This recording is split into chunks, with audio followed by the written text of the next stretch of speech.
Just a quick reminder guys, these narrations are best enjoyed with headphones on. Hey everyone, today I review the third entries of one of the biggest franchises of the RTS subgenre. Is all the criticism of this game justified, or is it just resistance to change? Let's find out.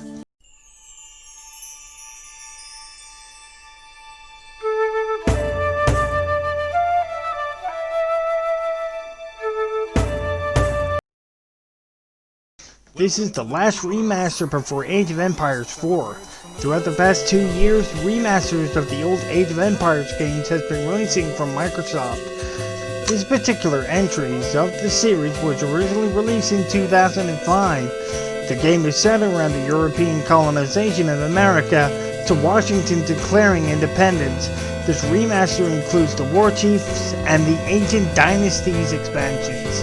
The War Chief centers around the Native American tribes in both North and South America.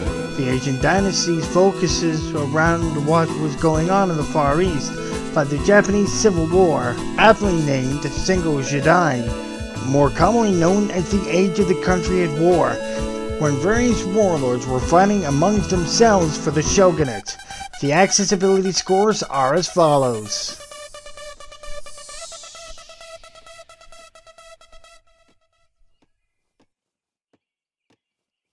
Visibility, we gave it 11. You can customize each and every player's color. This level of customization is showing us what an accessible RTS game is. You can also enable text-to-speech narrators and chat and messages and menus. So, a visually impaired player can play this game with no issues whatsoever. That, my friend, is how it's done. Audibility, give it 10.5. This game has in-game subtitles so you can understand what's going on as the story progresses. Mobility, we also give it 10. Like all games in the franchise, the game is completely controlled by the mouse. As par for the course for the more competitive RTS player, you can use hotkeys. These hotkeys can be rebound to suit your impairment. So this game can be played by a player with a mobility impairment quite easily. Last but certainly not least, gameplay, give it 10. The third entry of the franchise takes up the more streamlined style. Unlike previous entries, matches of Age of Empires 1 and 2 takes a few hours to complete. This is done by removing the logistics element. In previous entries of the series, you could build certain structures which gives villagers less distance from the resource site to the nearest drop-off point. In this game, any resource limits that your settlers gather gets added to your inventory instantly, allowing you for a quick expansion of your territory. Also, every so often, you can send shipments from the home city.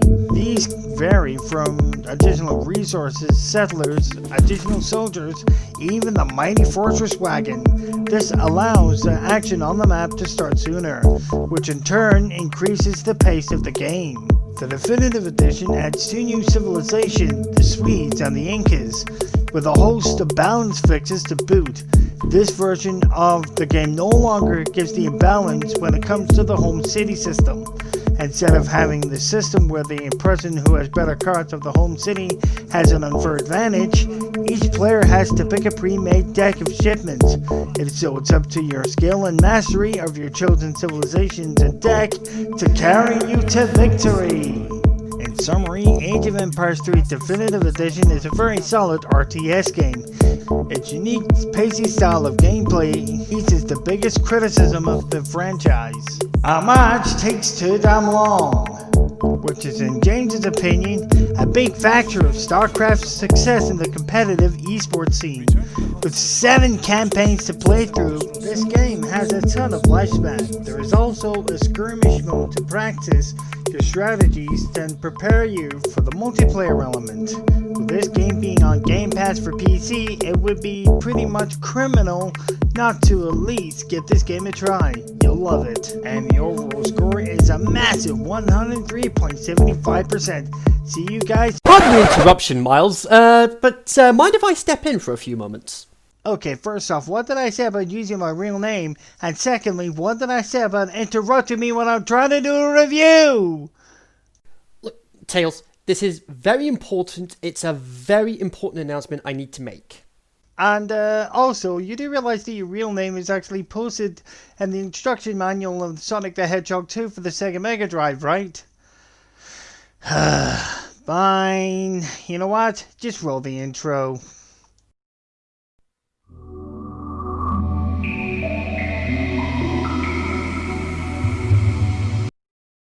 Well, as far as what this big announcement is going to be, it's a great way to end this current gaming generation and kick off the next generation. That's right, Kenzie Retro and James Rank of Disabled Gaming Reviews are joining forces to create the Accessible Gaming Network. Now, our mission statement is very simple.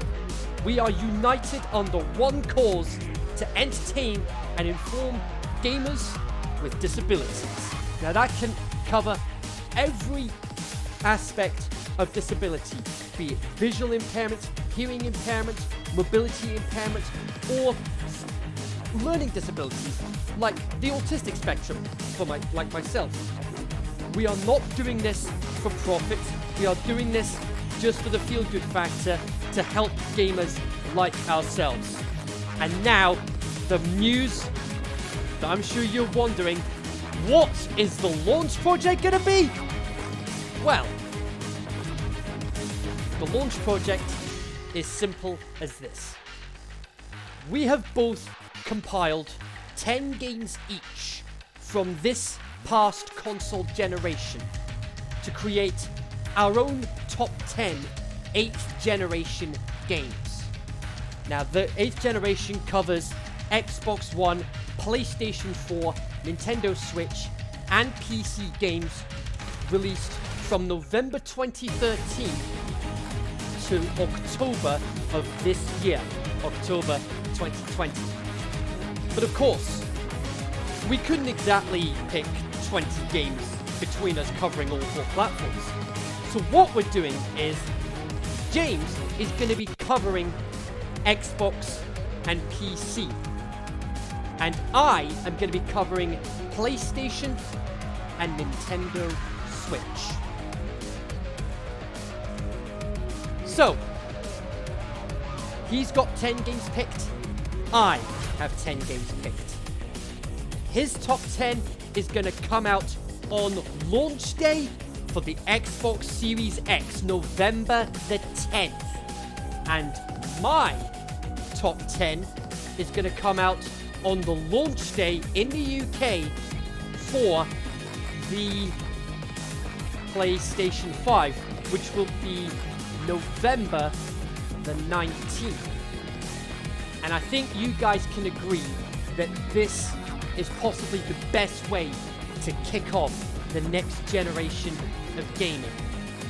Celebrating the best of the 8th generation to get you guys hyped up for the 9th generation of gaming.